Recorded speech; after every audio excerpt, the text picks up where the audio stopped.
Bonjour, je suis Vincent Bouvet du blog initiation-photo.com. Aujourd'hui, je partage avec vous quelques ressources pour vous aider à développer votre inspiration depuis Internet. Pour commencer, nous allons voir différents sites sur lesquels vous allez pouvoir vous inspirer en termes de photographie et un petit peu plus. Le premier site que je vous propose est 500px. Donc celui-ci fonctionne sur le fait que de multiples photographes partagent leurs photographies sur ce site. Et vous avez la possibilité de découvrir leur travail au fil de l'eau ou par catégorie. Donc, dans Découvrir, vous avez Fresh Photo, qui correspond aux nouvelles photos. Typiquement, ici, ce sont des photos qui viennent d'être postées. Donc, on a constamment des photos qui sont postées sur le site. Si je rafraîchis l'image, par exemple, la page... Voilà.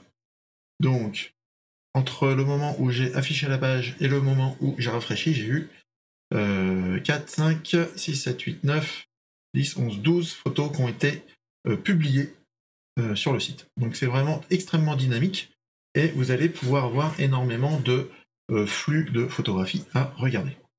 Ça, c'est vraiment tout venant. Après, vous avez un premier tri qui, une fois que les gens ont apprécié les photos et que chacune des photos ont obtenu un score supérieur à 70, eh bien, elles se retrouvent dans cette deuxième page.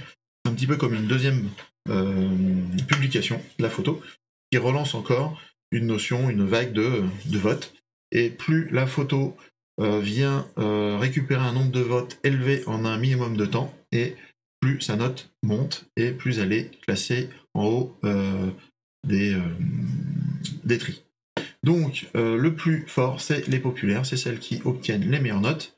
Et là, vous avez vraiment de très très belles réalisations photographiques. Là, vous avez vraiment de tout. Par contre, par exemple, si vous allez sur cette photo, vous allez avoir des mots-clés. Et si vous souhaitez chercher le mot-clé cute, par exemple, ben, vous allez retrouver toutes les photographies qui possèdent ce mot-clé. Si vous voulez avoir d'autres photos d'ourson, hop, était dit, vous avez tout ça. Si au lieu de cliquer sur ces trucs-là, vous pouvez directement aller chercher un mot-clé ici, dans le tapez le mot-clé dans votre case recherche, et vous allez retrouver des photos qui représentent, qui répondent à ce mot-clé. Information qui peut être intéressante, c'est 500px existe aussi en application pour téléphone. Et ça a l'avantage de, dès que vous êtes dans le métro un petit moment de vide, une salle d'attente ou n'importe quoi, et ben vous pouvez profiter de ce contenu pour éduquer votre regard et progresser dans votre inspiration. Le deuxième site qui fonctionne sur le même principe, grosso modo, c'est Flickr, l'une des plus grosses bases de données en termes de photographie, de partage de photographies dans le monde. Je l'utilise un petit peu moins. J'aime bien, moi, l'ergonomie de 500px. Mais c'est le même principe, c'est une deuxième source à ne pas négliger non plus. On va évoluer un petit peu. Là, en allant sur le site Adobe Behance.net, là, vous allez pouvoir accéder à des contenus beaucoup plus variés que purement la photographie. Et dans le principe d'inspiration, il est important d'élargir notre cadre de pensée, et donc il est intéressant de croiser différents domaines. Et là, pour le coup, Behance a cet avantage puisqu'il va parcourir énormément de domaines graphiques différemment. Donc, vous avez, dans Behance, vous avez l'onglet Découvrir, et dans l'onglet Découvrir, vous pouvez rechercher dans tous les projets Behance. Et là, ce qui est intéressant en faisant là, c'est que vous avez ici champ créatif, donc vous avez les principaux là, mais vous pouvez vraiment avoir tous les champs créatifs ici classés par ordre alphabétique. Et donc, si vous voulez par exemple voir la calligraphie, eh bien vous avez tous les projets calligraphiques là qui sortent. Et donc ça, c'est quand même assez intéressant puisque vous voulez vous intéresser un petit peu à la BD, vous avez la BD, enfin vous avez toutes ces choses-là.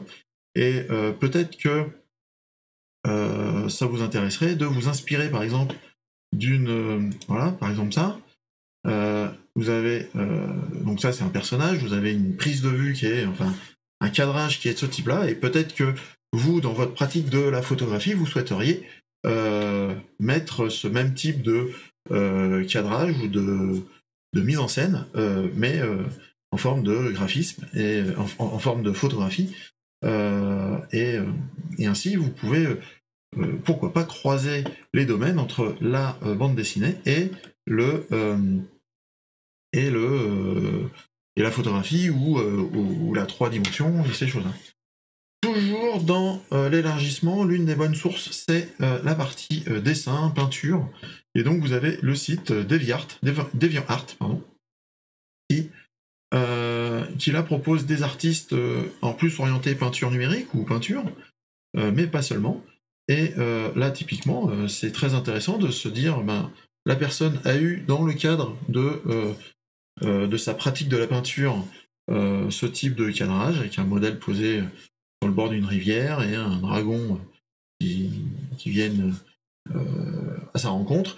Eh bien, pourquoi pas réaliser toute la majeure partie en photographie, puis intégrer le dragon en image de synthèse, et ainsi réaliser ce même type de visuel, mais sous forme de photomontage, par exemple. Et donc, voilà, vous avez différents types de possibilités. Ici, c'est pareil, c'est un petit filet Wacom. Donc, c'est peut-être un autoportrait, pour le coup, de personne. Et pourquoi pas faire ça en photographie. Bref, vous avez plein de possibilités en croisant les différentes sources d'inspiration. À ne pas négliger non plus, vous pouvez aussi chercher, donc par exemple dans le thème photomontage, l'onglet images de Google, qui permet de rassembler quand même pas mal de petites choses et d'idées. Donc évidemment, on va peut-être trouver des idées les plus populaires ici, mais pourquoi pas, donc des effets d'échelle, des effets de croisement, des citrons avec un cœur de kiwi, des effets d'illustration entre des rails un petit peu dans le vide, une tête plein d'idées, donc une ampoule à la place de la tête. Donc voilà, faut vraiment chercher toutes les sources que vous pouvez trouver pour éduquer votre regard et faire fonctionner votre subconscient à travers toutes les images que vous allez parcourir et croiser au long de vos errances sur Internet. Et comme je le rappelle aussi, là je suis sur ordinateur, mais n'hésitez pas à justement le faire sur votre téléphone, dans n'importe quel endroit, dès que vous avez un petit moment libre, puisque c'est souvent à ces moments-là que l'on ne sait pas forcément comment occuper et faire valoir ce temps perdu. Et bien là, maintenant, il sera plus perdu. Vous travaillerez votre inspiration à chaque instant de votre journée. Le deuxième point possible, c'est de vous inspirer par rapport aux outils que vous pourriez utiliser. Si je prends l'exemple de Photoshop, vous pouvez vous inspirer en cherchant par exemple des broches Photoshop. Donc typiquement là, il y a un site que j'ai ouvert qui propose énormément de types de brosses disponibles, certaines payantes, d'autres gratuitement. Et finalement, n'hésitez pas à télécharger ce genre de choses en vous disant tiens, je viens de télécharger une brosse réalisant des bulles de savon. Quel type d'image, quel type de réalisation graphique je pourrais faire en utilisant cette nouvelle brosse. Et donc c'est une autre façon de venir avec vous, c'est justement d'utiliser des contraintes. Donc là, j'illustrais avec des contraintes de brosse à travers Photoshop, dans la notion de photomontage ou de post-traitement de vos photographies. Ça peut être directement la photographie en vous contraignant à utiliser un matériel spécifique tel un objectif défini, un 50 mm uniquement, de la photographie sans flash, en lumière naturelle uniquement, à faire que des posantes de plus de 3 secondes, n'importe quand dans la journée, vous débrouillez, à faire des photos que surexposées, et voir comment vous pouvez l'exploiter. Bref, essayez de vous fixer des challenges sur la base de contraintes matérielles idéologiques, virtuelles, de post-traitement et ces choses-là. Donc voilà, ces petits partages et surtout cette dynamique de pensée qui est vraiment ça la clé pour développer votre inspiration. Donc si vous avez aimé cette vidéo, je vous invite à cliquer sur le pouce vers le haut, à vous abonner à ma chaîne YouTube et surtout d'activer la petite cloche pour être averti de chaque parution d'une nouvelle vidéo. De partager cette vidéo avec vos amis, mais le top du top est de vous abonner à mon blog initiation-photo.com en scannant le QR code affiché à l'écran et vous recevrez en échange mon guide sur le chemin de votre inspiration. Justement, on était dans le sujet. Merci beaucoup, au revoir et à bientôt.